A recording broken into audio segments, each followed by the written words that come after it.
निश्चित भाव एक किछि दिन पूर्वे मु बहुत बहुत धन्यवाद देवी आमर केंद्र शिक्षा मंत्री आम मान नेता श्री धर्मेंद्र प्रधान जो भाई भाव ए निर्वाचन मंडल को गोटे केंद्रीय विद्यालय देइछंती तांकु मु आपण मानक माध्यम बहुत बहुत धन्यवाद दूची एवं सबुठार बड़ कथा आम ए अंचल बाबा बुद्धेश्वर ये सबुठारु आपण समय जानी ये सबुठारु श्रेष्ठ शैवपीठ आपको किभली भाव केंद्र तरफ आपको घोषणा करा जाऊ पर्यटन स्थल कारण जहाँ जहाँ नियम कानून अच्छी सबू बाबा बुद्धेश्वर पाखे अच्छी नदी अच्छी जगह भी विस्तार भाव अच्छी एवं यह सबुठार बड़ कथा भुवन जे कि एशिया महादेशर बड़ गाँ तारी भितर अवशिष्ट तेणु ताकू किभली भाव केंद्रीय पर्यटन स्थल रे स्थान दिया जाऊ से मोर दाबी एवं एबे एबे आमर एठी जो रेल लाइन जाइछि केवल गुड्स जाउछि माल जाउछि कोयला बोधे जाउछि किंतु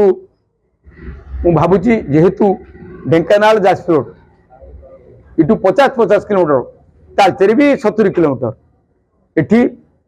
ए लाइन रे किभली भाव तुरंत सरकार पदक्षेप नियंतु यात्री मान जावाई यात्रीवाही ट्रेन चलाचल करू एवं ये जो भुवन अंचल अनेक दिन धरी आप जानते जेहेतु सेटलमेंट बहुत दिन तले होता एवं होना से लोक मानकर पट्टा बहुत लोक पाई जंगल जमी भितर भी रही जहाद्वारा कि लोक मैंने बहुत असुविधार सम्मुखीन होती जनबसती बढ़ी बढ़ी चली विशेष भाव ये जो पिला माने पाठ पढ़ापी जो सर्टिफिकेट निहाती खंडे दरकार ता पाई पारना कि भी घर खंडे करने पट्टा भी पाई पारना तेणु आपण माध्यम मु सरकार को निवेदन करुच्ची आपको तुरंत पदक्षेप नि जाऊ एवं आपण जानते ये भुवन अंचल कहतु कामाख्यानगर अंचल कहतु ना कल कारखाना अच्छी ना खनि अच्छी ना शिल्प अच्छी किसी ना तेणु विगत दिन में टांगरपड़ा पाखे एक क्रोमाइट खनि शुभारंभ होता से दिन आज पर्यंत बंद अच्छी बड़ दुखर कथा एवं यार कथा मु विधानसभा दृष्टि आकर्षण करी आज